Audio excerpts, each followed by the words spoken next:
Hi guys, and welcome to another edition of the Kevin Moore Show. Now on today's show, I'm about to be joined by my guest, Maia Nikitovich. Now Maia joined me via Skype whilst I was in New York City filming for the documentary They Call Us Channelers. Now I met Maia at the ARE Centre, the Edgar Cayce Centre at Virginia Beach whilst taping there. Now just to give you a bit of background on Maia, she's a healer and professional intuitive.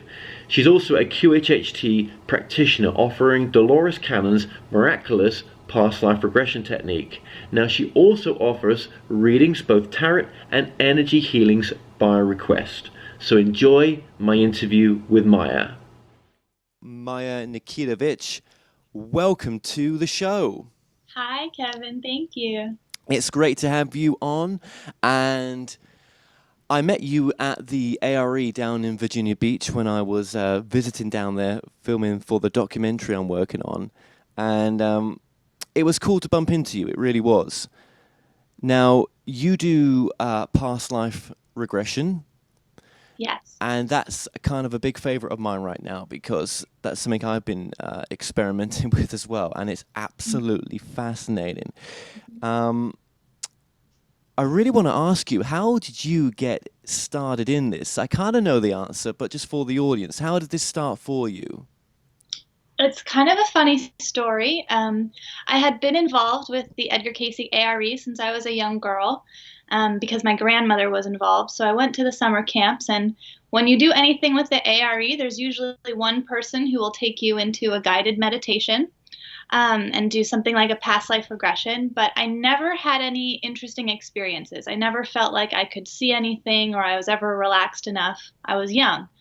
Eventually I went to college and I got trained to be a psychotherapist as a clinical social worker. I went to graduate school, and I suddenly one year found myself back at my grandmother's home, and she, in fact, was a friend of Dolores Cannon. Dolores Cannon would go to my grandmother's home in Oakland, California, and stay with her and do sessions for people there. And so my grandmother had all of her books.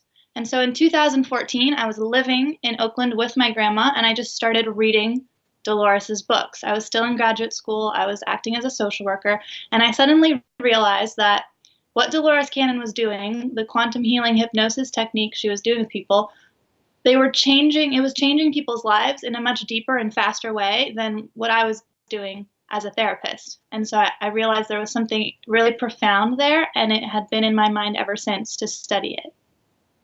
Wow, okay. And I just want to say how I met you as well was kind of weird. When I went to the ARE and I bumped into you, it was really weird, right? I had this feeling that I needed just to speak to you. And when I was up, and I ignore these feelings most times, right? I'm very good at that, right? And when I was upstairs getting ready for the interview, I was like, no, that's just, what part of me is that talking, right? I don't really understand that. Mm-hmm. And it was when I left, I was going to just go see you at the front reception. And you had gone, and I thought, okay, fair enough. I'll just, make my way out to the car park. And when I got to the car park, I'd actually left my bags in front of your car as I was waiting for my taxi. And that's how we kind of connected, wasn't it? So, yeah. Which was really weird, because when I was in the car with you, I was like, well, there you go. Maybe you were meant to speak then. So it was just weird, wasn't it? Do you know what I mean? How that we connected. It was, because I had seen your episode with Dolores Cannon and with Courtney Amundsen. I think that's how you say her last name. That's right, yes. And they had always been in my head. I don't watch too many metaphysical shows, or I don't really watch the Gaia Network, even though I know of it. But I watched your shows all the way, those 2 episodes. And then one day you just were at the ARE, and it was really exciting for me. And then you happened to leave all of your things in front of my car after I had already left. So it worked out. Well, sometimes I do believe that we're guided to do certain things. That it seems there's a helping hand sometimes if we're meant to connect. So obviously I'm meant to, be helping you right now to do this interview with, and I know it will help you a lot. So this is going to be fascinating. So I just wanted to lay that down, just how we connected. So yeah, Dolores Cannon as well was our connection. How strange is that? That we both knew her as well. when you had your previous life doing the job that you were doing, how satisfied were you in that job?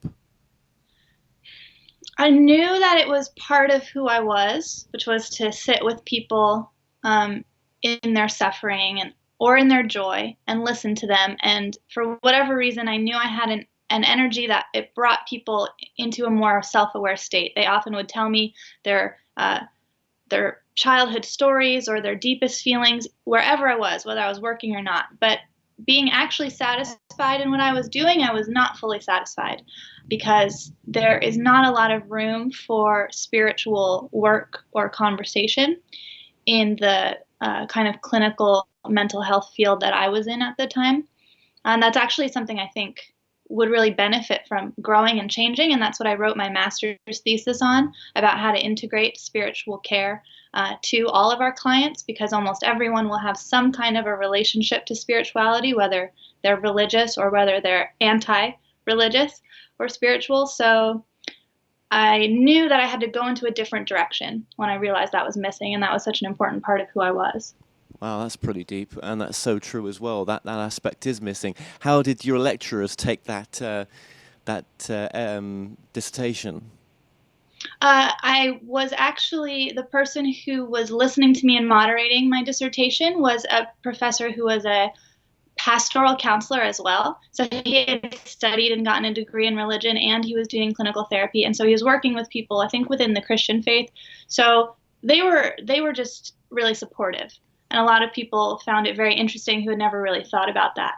And I did my thesis in kind of a radical new way, based on an internship I did with this nonprofit poverty arts group collective in San Francisco called Poor Magazine. One of their main teachings for me was that we really need to hear the words from the people who are living the stories. I can't write about my clients without letting my clients have a voice in the work I was doing. So what I did, which was kind of different, was I interviewed and got the words from those people, the ones who are in the mental health care system, who are getting the treatment, and what they thought and what they wanted. And that's what I really prioritized in my work. That's so cool. Okay. Amazing. Absolutely amazing. And it's true what you say. We don't listen to the patients. The doctors do not listen to the patients, do they? You know, it's all the theory, and it's nothing, you know, where is the patient emotionally? You know, where's the trauma in their life maybe as well? Yeah, it depends on the kind of person who is the therapist or the psychiatrist.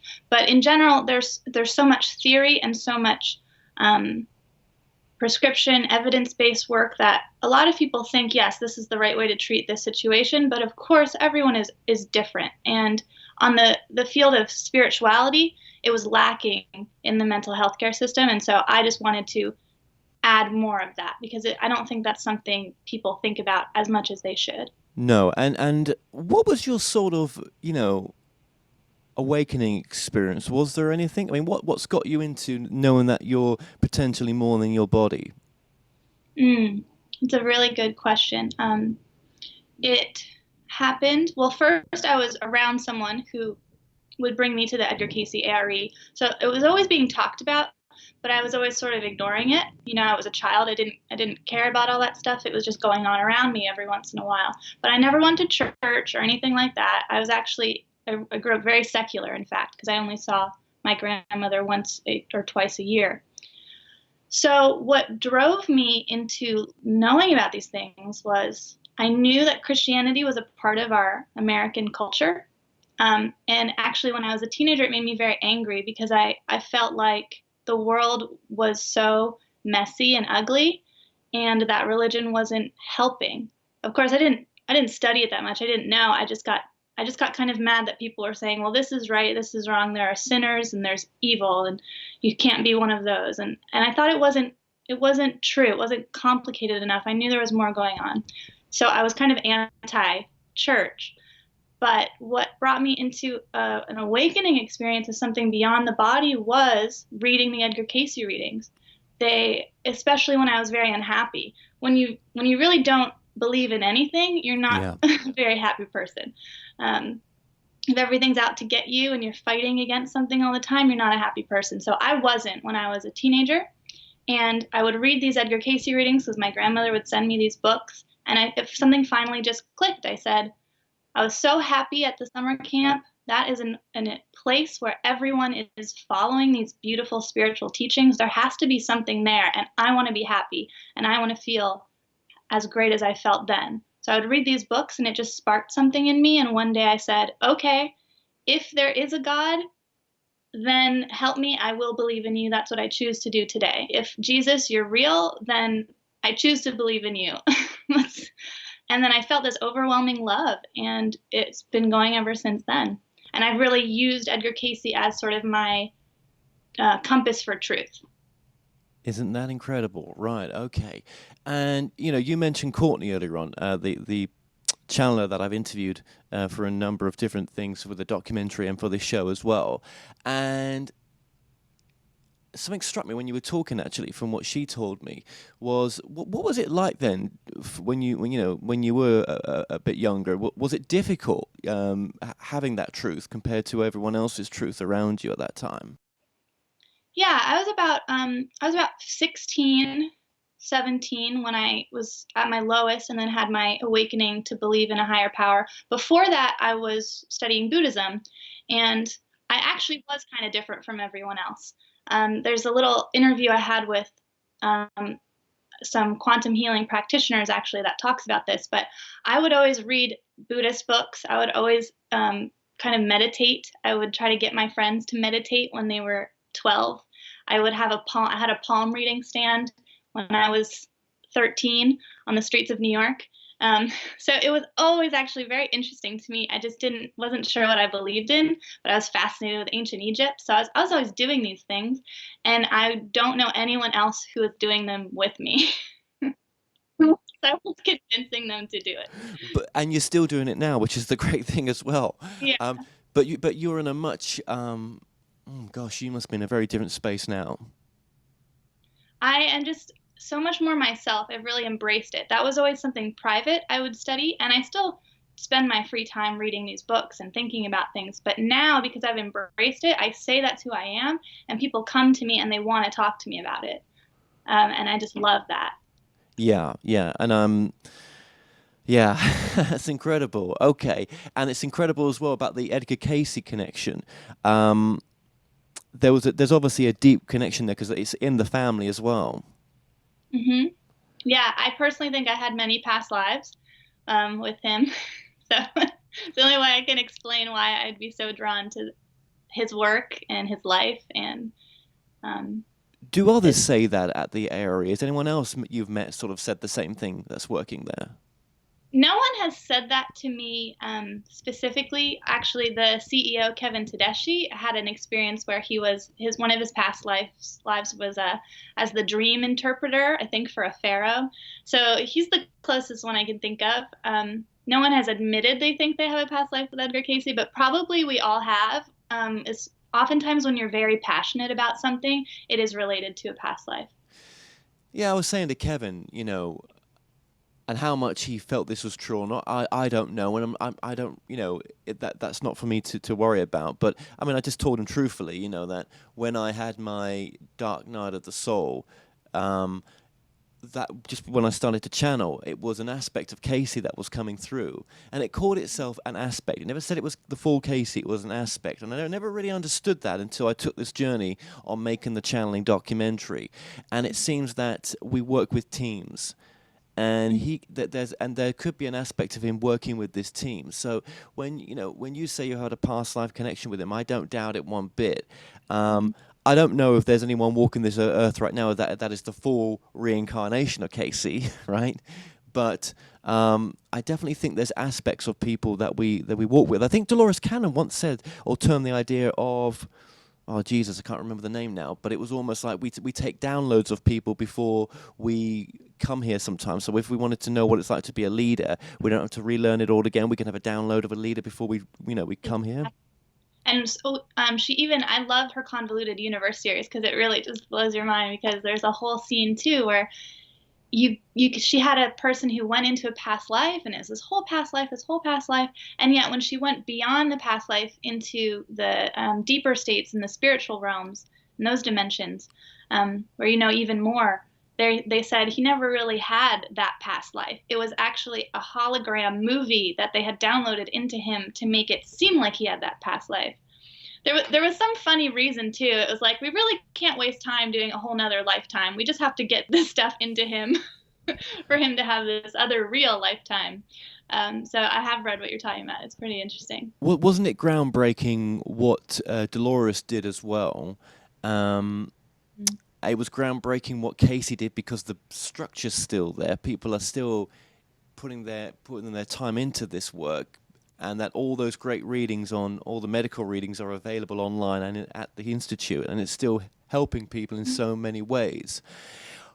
But yeah, there's so much, having interviewed 50 plus channelers now, and many more to come. I'm now pretty certain that there's so much more. Dolores only brought a level of information out. There's so much more. Casey only brought a level of information out. There's so much more. Yes. The most incredible thing to me, too, is our individualities and our personalities. What I love about Edgar Casey and what I love about Dolores Cannon is they were so human. Edgar Casey, he loved to fish, and he loved to garden, and he loved to make jokes. And when you go to the ARE, you hear all these stories or you read his books. Dolores Cannon, she has this amazing presence. We're so lucky we have YouTube because we can just watch videos of her just being her sweet self. I mean, people love her. She's this grandmotherly figure. She was, yeah. So sincere, and she's so smart, and she's so human. She jokes about the Coca-Cola that she couldn't stop drinking. Yeah. It's funny, right? Today I was when someone channeled their mother to come through. The main message was, the only message is, stop taking it all so seriously. Right. I've had that message too. But we do, though, don't we? We get so serious about it all, and actually, we're here to have fun with it as well. And I always say, and I've said this in so many interviews, like a broken record, do not walk away from your human life. I want all the things that a normal human life would be. I'm not prepared to walk away from every single thing. Well, Casey, he was still smoking, wasn't he, up to the day he died? Right. Oh, yeah. Yeah, all the readings told him not to eat pork, not to smoke, and he never gave it up. He never gave it up. But I've got to give it to Casey as well. They told him to cut down the readings, and he didn't. He loved people, didn't he? He really did love people. So much. He really did. I have a funny story too about Sure. About, taking life so seriously from one of my own regressions. When I fell in love with Christianity and Jesus Christ, which I feel like is not it's very popular and oddly enough not very popular in the circles I run in, but that's just the truth about me. I always was jealous when people had visions of Jesus. I would if I was really, really unhappy, I would always pray. I would cry. Oh, I want to see you. How come you're never in my dreams? You never talk to me. All I had was a belief. I didn't have a real experience. So I went into my first QHHT just being like, I want to meet Jesus. This has to happen. I want to have a vision. And I did, and it was absolutely not what I expected. When you think you're going to meet Jesus, you think, you're going to be forgiven. Maybe you're going to be on your knees crying and wiping his feet with your hair. No, that's not what happened with me. Maybe that happens with other people. With me, I had this golden light. It was just a pure golden light. And then the golden light had a personality, and the personality was the most hilarious person I had ever met in my whole life. It was enwrapped with just complete joy, and I just couldn't stop giggling. And that was later when I got to the subconscious part of the QHHT where you can ask all your questions. I told myself, oh, that was Jesus. And so now I have this beautiful connection with the Christ as this being of being hilarious, like the coolest, funniest person you would want to meet on the planet. So, yeah, don't take life so seriously because Jesus actually didn't. No, and the thing is, my channeling's always told me that all prophets were channelers, and we've stripped away their human side, and left it with this unhuman, understanding of who they were, where it's just unobtainable and it's not meant to be obtained in the sense of, the way they acted and stuff. That we're not, seeing the full version of them as they were, basically. Religion has changed it like it always does, or it shouldn't have done. It could have been different, but it chose to. So, yeah, all prophets were channelers. I mean, whether that's true or not, it feels true to me, but, and now we seem to have walked away from the prophets, and now we've got other ways to connect to this reality, which we're going to get into now.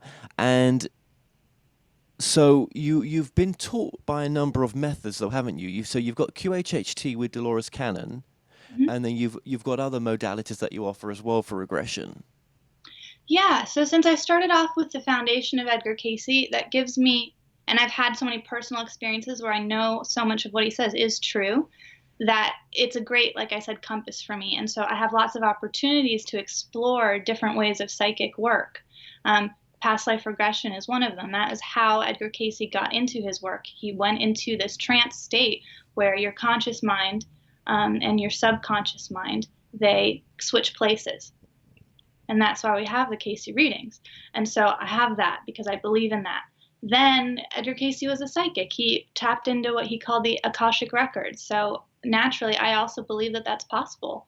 I've read enough scriptural things too to know that it's possible to understand and know things about people. And even if I hadn't read any of that stuff, it doesn't explain why I have dreams that come true. It wouldn't explain then why I can know things about people, about how they're feeling, what they're thinking, and I'm accurate. Even without all those books, that would still be my reality. So I know that there's something beyond just what we think is here with the five senses. So I not only do past life regression, but I do intuitive and psychic readings through the Akashic records. And when I did more QHHT, I was connecting so often with people's subconscious, the higher self portion of them, that I also do something what's called a higher self reading, which is where I tap into that energy, which is actually somewhat different from the Akashic records. So the readings end up being different. And I generally use my intuition in everything I do. If I read tarot cards for someone, I do that. If I'm talking to someone and doing spiritual counseling or life coaching, I'm using that as well. It's just a part of who I am and a part of the way reality works. I did not know that. That's pretty cool. So there's many modalities that you offer. Are these all on your website as well? Yes, they are. And your website is? It's subtlehoney.com, SUBTLEHONEY, Subtle Honey. It's like the idea I got that name is from how life is so sweet, and yet we don't realize it always. God is always around, but it's very subtle. Joy is always present and available to us, and so is light, but sometimes it can be hidden. And so I want to bring people back into the sweetness that is life. And it was inspired by this beautiful Upanishad called the Madhu Vidya, which means the sacred honey, mystic honey. That is so beautiful. And, I'm holed up in a New York, Manhattan hotel right now. But you was actually from New York. Is that right?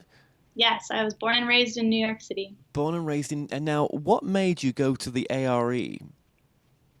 Well, my grandmother took me there in Virginia Beach. But do you mean why did I move to Virginia Beach specifically? What really called you to go there? Because, I mean, that's a big jump from New York. It is. It is. And when you're from New York, everyone who's going to watch this video who's from New York City is going to know what I'm talking about. You feel like you really never should or could leave permanently. And so what prompted me was, first, I've always loved the ocean. And when I was 16, I thought, maybe I'll move to Virginia Beach one day. I'll go to the massage school. The ARE has an amazing massage school called the Casey Riley School of Massage, kind of metaphysical and bodywork training. It's incredible. So that was a dream of mine when I was a teenager. But like I said, I was never prepared to really leave the city. Finally, in my later years, when I got more in touch with my sensitivities and my intuition, I realized that I needed something less intense than the city. And when I was thinking about where to go, that was when I just happened to have a quantum healing hypnosis session, my first one as the client. And during those sessions, you get to ask any question at all. Dolores Cannon loves to say, there are no limitations. You can ask, where should you live? You can ask, what was my past life in this? You can ask, Do I have a dimensional life? Anything at all. There are no limitations. So I asked, where's the best place for me to live? Where should I move to if I leave New York City? And in trance, I told myself I've always wanted to live at the beach. And the beach is the word that has been in my head of what Virginia Beach is. All the locals here call it the beach. So I just went with it. I went here for 3 months. I decided I loved it, and I have stayed ever since. That I've been is here for a year. pretty cool, because I mean, when I went down to Virginia Beach, I had no idea, right? I thought, oh, I'm gonna, it's gonna be okay. Do you know what I mean? I mean, I'd been traveling so much, even at that point, right? But when I got there, oh my God, it was beautiful. And the funniest feeling I got when I was there was like, I got there late at night, but it was still, the sun was just going down still, and the beach is just huge there. I mean, it's massively, it's so long, right? And I was just walking down the little bit, just past some nightclubs and everything else, and I was like, wow, this reminds me of my old hometown of Cleethorpes. I think I actually feel at home here. This actually, and I've said to people, when they've said to me, what part of the States do you like? Because I've been, 190 days in the US almost, right? And I'm like, I think I do like Virginia. But then again, being at New York right now, right? I love it to bits, right? But, oh my God, it's crazy busy. It is. Wow. Yeah. And it's expensive as well. But yeah, I mean, California was quite a pull as well. I do like California, right? But I can see the pull to Virginia Beach, having been there myself. But how brave that is to take on board what was said in the session. Yeah, I tried it. I was lucky. I had one friend here, hi Trevor, who helped me so much. I would not have been able to live here or be happy here or build anything here if I didn't have his incredible friendship. So I was lucky in that regard. But yeah, it's hard to move to a new place and just start over. I've been blessed in so many ways to be able to do that the way that I was. So with this work, this regression work that you've been doing, how deep have you gone? What are some of the most amazing sessions that you've had so far? Oh, well, when I go under, I'm always impressed. It's like a really, really wise part of my brain starts talking, and it's not something I would ever say or think in my conscious mind. So I love that when I'm going under. My friend and I actually trade regressions, and we kind of talk and write about things that we're learning. For other people, I've had the most interesting ones to me are when people have met their deceased loved ones. I love when people go into very clear past lives with very amazing personalities, very unique personalities, very detailed stories. I've had some people go to life on other planets as aliens. And I love learning about how you can, as a soul, we are all light, but we can then have different physicalities and different lessons and experiences with different physical bodies that we all think, we do only as humans. But I've been with people who had bodies that were like almost like trees, and they only communicated telepathically. So cool. So I love those stories also. And just thinking of, I don't know why, but Dr. Brian Wise has just sprung to my mind. And I'm like, now did he ever cover the subjects of regressions on other planets, or did he stay away from that type of work? I'm not sure. I haven't read all of his work. I've only read Many Lives, Many Masters. So I can't say. I do know it's rampant in Dolores Cannon's work. So a lot of people, in fact, who are interested in UFO, life on other planets, or who have had personal experiences, those things, they will seek out work with me because of that, because nothing really phases me. Isn't that interesting that some regression therapists, they don't touch that or don't go, that stuff never enters their clients. And yet with yourself, those people automatically choose you. There has to be something at a soul level that's pulling them to you. There must be.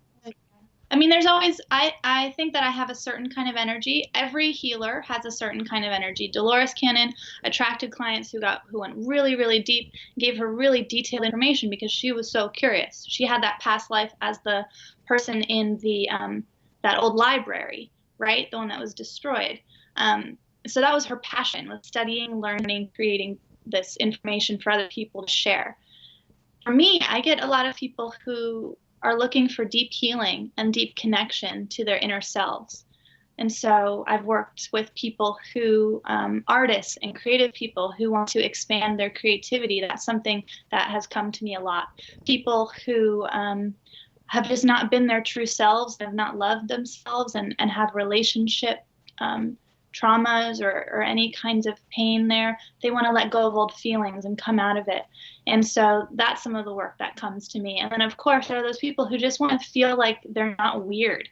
And I don't think anyone's weird ever. So Well, that's the thing about the regression, right? It actually is a lot more acceptable. It's an easier way in for so many people because the information comes from them. oh, I love that too. That's why it's the way of the future. I mean, especially as a social worker, like client centered, everything comes from the client. They have this healing power inside them, whether they're doing past life regression or they're just doing regular therapy or anything at all. Human bodies have the potential and the drive to heal themselves always. And so you're also the expert on yourself. So if you want real healing and real, I always believe in and recommend past life regression because it just connects you with your own truth.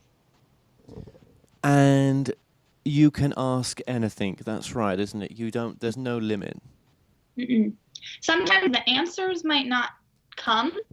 I do my best to ensure that the environment is such that they will come, but sometimes it may not come for whatever reason. Sometimes your higher self doesn't want you to know something.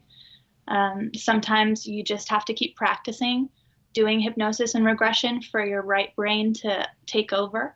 Especially if you're very used to using your left brain and your rational mind, or if it's not easy for you to feel comfortable being vulnerable.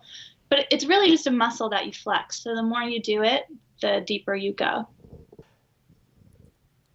You know, I'm one for asking those really deep questions, and one of the things that I love about regression is I've realized that if the interview is good, if you can ask those deep questions, it's absolutely incredible what comes through. But I've also found as well, it's so much better with channelers because one of the things that Dolores was doing was using some channelers. Not everyone, of course, but there were some channelers that were taken down to bring some of this great information through. Mm-hmm. So I mean, have you found it where, if you've got someone that's coming to you, sometimes there is so much resistance that they will not bring through the question you may have once their session's over? Yeah, exactly. I have a list of some people in my head where I just go, wow, they went really deep. They're really good at this. We could figure out so much fascinating material and things together, and I keep them in my head for Right. whenever we want to work together again. Right. Yeah. Well, absolutely. And there is, it's like an onion, this work. You can keep peeling and peeling. And one thing I found fascinating just this week with my own discovery is I did a little session myself where I channeled to another channeler. And it's on my YouTube page now. And one thing I realized is there is so much more to this than we realize. And we've still only scratched the surface. I just want to say that again. What's one of the most interesting things that you've discovered in your own channeling? Or what you've learned that you've been taught from these higher spiritual... Oh my God, where do I start? God. Yeah. God. Okay. Parallel universes may actually be something called looping, where we've done all this before, even this same timeline in a different way. And what may be classed as parallel is actually doing this again. Potentially, that the truth is only true to the level at which that entities that you're connecting with are at. So you've got some, and most of these entities are not always aware of each other neither. So when I'm speaking to these channelers, they don't know who the others are, some of them, because it's almost like me being in New York and someone else doing another channeling documentary right now while I'm here. I'm not going to know who they are. It's Right. it's that vast, that there's those that are also out there seeking information that's beyond the current understanding of even where they're at.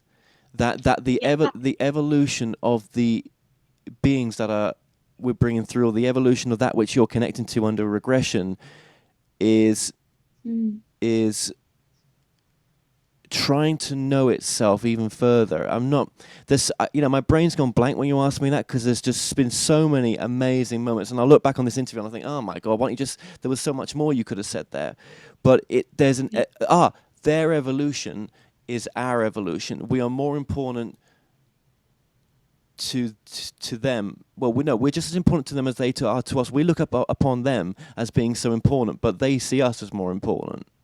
Yeah, well, I love that too about the work. First, I know what you mean. When you're channeling something, you're in a different state of mind, and it doesn't connect to your conscious mind. It connects in a different way, so it makes sense. It's not right there. You kind of have to read it over and study and ingest it again. But I love the Dolores Cannon work because it makes you remember. We think that we are the only life, really, and that we get help from angels. We want help in our lives. But we forget that other beings are living just as interesting and important lives with their own desires and their own hopes and their own goals, and then we interact with each other. I don't think we can ever know anything at all for sure while we're on this planet, or while we have our own consciousness as an individualized or separate thing. Yeah, that's my personal opinion. No, it's true. I try not to tell anyone at all that this is true. I only say this is what's true for me. Yeah, and that's the most beautiful thing about this work, isn't it? This is what's true for you. But then when they've come to you, it was definitely true for them, because they wouldn't have been there, no matter how much resistance they have sometimes. Mm-hmm. Exactly. Because the healing results speak for themselves as well. Do you find that Exactly. taking them to that, because Dolores' work, it takes them to the synaptic level, is that the right words I'm using? Somnambulistic. And all healing can take place there. Yes. Well, I think that the words that we use, somnambulistic, is the word that medical science that started to study hypnosis or started to study brainwaves or the state before sleep, or the hypnagogic state is another word that they use. What I think is really happening, and I feel this way because of my studies in Hinduism, the Vedas, the Upanishads, it's a science of life. And so they talk about merging back into the one consciousness that is termed God, that is termed, the all, kind of. And so the reason that we can heal in that state is because when we're drifting off into sleep and when we're merging our individual little I consciousness with the great I of God doesn't get sick. The only thing that gets sick is when a part of God chooses to have a material connection. And so if the spirit creates the material, if the material is from spirit, then spirit automatically controls it. So when we go back into that state through going into the hypnotic or translated back into sleep, why do you think we wake up refreshed? It's because our body is actually renewing itself with spirit. Spirit is the ultimate healer and ultimate power. And that's why the healing occurs. And I think as well, are living in great times of change. And there's something about this time right now which seems to be really important, much more important than many other times before. There's something special about this time. Maybe we're doing things in such a different way right now that those that are working with us on the other side are evolving in different ways that they haven't evolved before. So, yeah, if that makes any sense. And you have to think about it too, or the way that I think about it is, I don't think I came here. I think I came here by choice, honestly, because I'm like, why else would I come to Earth? So there's this whole idea that people, and the 3 waves of volunteers, for example, this whole idea that there are beings, souls that are choosing to come to Earth to save humanity, to save the Earth. The prime example of this, who has already saved everyone's soul, and all you have to do is just connect with the spirit of what that is, that oneness of God, is said to be Jesus. Jesus And then when you have Buddhism, you have the bodhisattvas who will not go into the state of nirvana and enlightenment until every single living physical sentient being has also improved and reached that state of enlightenment. So I feel like I'm in that cycle. Like I just want to help people. I'm here as a healer. And that's what we're all doing on Earth. And that's why I think this is a special time, because I think there are more and more souls than ever that have chosen to be born or are being born right now for the sole purpose of bringing Earth and its people back into a state of peace and truth. Beautiful. And if that's your truth, that is a great truth to have. And I think, that was Casey's main thing, wasn't it? Was he just wanted to help people. And like you said, so did Dolores as well. But I think it's your passion as well. It is, yeah. Yeah, it's definitely... That doesn't mean I'm always perfect at it. There's a fine line to wanting to help people too much or not knowing the best ways to help and thinking you're helping and you're not. It's an art. Healing is an art. And self-discovery is also an art.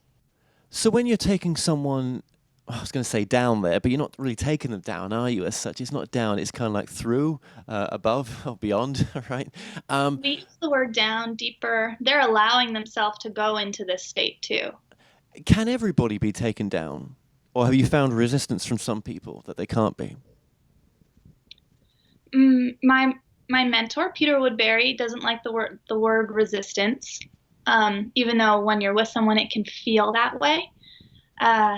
It is sometimes easier for others to go to a place that seems like it flows more and has more clear, quick information, deep information than other people. I've had some people who, let's say they drink coffee every day and they didn't drink a coffee for a session with me because they didn't want to be caffeinated, then the entire session was feeling like they needed coffee and having a headache. That's one way. Sometimes people can have a deep fear of change, deep fear of being their true selves or saying something. Sometimes they want to please me. So there's lots of different reasons why a person would not have an experience that maybe they hope for. However, I am fully in complete faith that even if a person comes to a session and they say, that was the worst experience of my life, I got no healing, I got nothing, I thought this was supposed to be quantum healing, there's something subtle that happens that shifts their entire worldview. They might not notice it, but I think that spirit is using the session to change their relationship with their self and their spiritual selves. I don't know how that happens. I don't always talk to them afterwards. I just know, like Dolores says, I never waste a session. If someone is having a hard time feeling like they're getting under or getting information, we still are talking to their subconscious mind. We are still talking to the SC that controls everything and guides their life. We are still making this spiritual communication. I still ask for Dolores's blessing and energy in my sessions. So if she was willing and God allows it, she's there too. So I'm always praying and thinking and focusing positive energy to someone no matter what. So I think my clients get something even if they don't feel like they got what they wanted. Do you want to know something cool? When I went to go see Julia as part of the documentary that I'm making, I spent a number of days with her. So first of all, I got to see two of Dolores' old offices where she used to bring clients internationally from all over the world. I mean, these are shut down, but just to see them even from the outside, it was like, oh, that's so cool. Do you know what I mean? I never thought I'd see that. And what was really amazing was, and I have not released this yet on my channel, was what happened with Julia in those 3 days. What came through me for her, see, she hadn't been given regressions. And when we got there, she was like, I don't know why I'm doing this, but I feel drawn to do this with you. And I've not been doing this for many years. I've just been teaching it, right? And when I was taken down, there was two of us. There was a lady called Crystal and there was myself. And we practically both gave the same message to her, which was that there is an evolution in the books that Dolores brought out, that there is the new Nostradamus, well, there's the new Keepers of the Garden book, there's the new Convoluted Universe books, there's even the new Nostradamus books. There is the work never stopped. Mum set the foundation up for the work to continue. There is always new information, and it was just nice to be with Julia just to get those messages. Mm-hmm. Yeah, I don't think this is going to end. I think Dolores is right that this is the therapy of the future. I think, too, that the purpose of this work is to, like you said, to be the present day prophets and channelers. My personal thing is I always connect with and talk to God first. I never want to do anything that is away from what I believe in with my creator. But I do think that we're tapping into information that has to be shared, because what is going to be shared is going to help someone's life. Even if it's just one person out of the however billion people are on this planet, even if that one person connects with the information that came from a Yes. channeled system and it helps them, it's worth it. Well, we are the universe within, aren't we, in a sense? So, someone always reminds me, it was Marina Jacobi, who does energy philanthropy, that said to me, even if you just got one person at a conference, that one person matters so much. That's the universe within that you're meant to be speaking to. And strip away that crappy ego, because it's not going to serve you sometimes. And I definitely need to remember that too sometimes. Well, we all do, don't you? It's not just you. We all do. Myself as well, and people watching this. So, what is the evolution of your work? That's what I'm interested in right now. I mean, I believe I said to you a few weeks ago about the idea for a book for you, but you'd already been thinking of this. I've had messages throughout the years that I need to write, and and what I want to write about is something that helps people, helps the world, and is connected with what I love the most, which is God and bringing God to other people. So at least I'm trying to love God the most of everything else anyway. So, but you're just loving yourself. Exactly. That is funny enough that you say that. That's my lesson for the year. My numerology is a 7-year that has to do a lot with self healing and introspection and spirituality and learning about your shadow side. So I'm currently doing that right now. But I am dedicated to my practice and to improving my practice and to growing as a person through this process of connecting more with myself and my spiritual beliefs and my truth. And from that, I see possibly a new technique being born. I see me connecting with art and sound. I study with a sound yogi from India who lives in New York now at the Chakra Institute. And I also see having more of a community and working with a community, maybe starting my own little home base where like-minded people can get together and receive services or give services. And no matter what, I want to reach to families and mothers and children and parents, and also connect people, especially young people, to the Casey readings, because I think that it is so helpful, so important, and it needs the youth that's searching for answers and the ways to live their best life. I think that's found in the Casey material. And one thing I have to remind you of as well, unfortunately, and everyone listening to this right now, after interviewing 50-something, this is my truth, right, is the one person you should be channeling is yourself, or speaking to is yourself. Like when you mentioned that to plug people to the Casey stuff, absolutely. But then, I'm witness of 50+ other people doing the same work, right? So who is right? Who is right? The rightness is actually you. We are the ones that we should be listening to. And I think we need people like Casey. We need all these other people sometimes, because it's like, do you always want to, like Jackie Nelson said this to me, she's one of the channels, well, not said to me, but said to someone else, do you always want to tidy the house yourself? Isn't it just nice to get someone else to tidy it for you sometime? As in, why go see someone else for a reading, right? So I think it's important that we can, we do have this support around us of other people, but we are the God we were looking for. That's my point. Yes, the spirit within knows everything, and it knows everything that's right for you. So I always tell that when I do intuitive readings for people, take what fits with you and resonates with you and seems true to you. Check in with yourself about your own decisions, your own choices. Take what I say just with a grain of salt, because you are the expert on your life. Casey says the same thing. Always make it about your spirit, your heart within, because in there is your inner temple and your truth. But sometimes we don't always want to listen, do we, to our own selves? That's a good lesson. We want it, we want to be, but that's why religion's so addictive, because it tells you what to think, which is great. It tells you what to do Oh, and yeah. act, which is even I more hate that. perfect. Yeah. Well, yeah, but I can see the perfection in religion now. It's a great little formula. And I think, and one other thing is the community as well. I mean, that is a nice side to it as well. I'm not saying all the teachings are bad in it. I'm saying there's so much more than just one book. There's your You book. have to apply it. And that's also in the Casey readings. You can't have knowledge without applying it. You got to go for yourself and see, they're telling me this and this. Is that true? Now that I've lived my own life, I've made my mistakes. What have I learned? What should I have done differently? That's the basis, and that's the actual creative forces expressing themselves through you.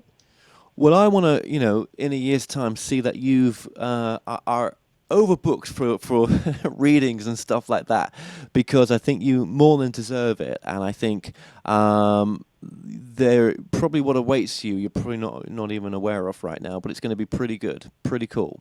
Thank you, Kevin. I would like to be absolutely worthy, and I'm so excited to talk to you, and I'm so grateful to have met you, and anyone in the future ever works with me. I already bless you today, and thank you.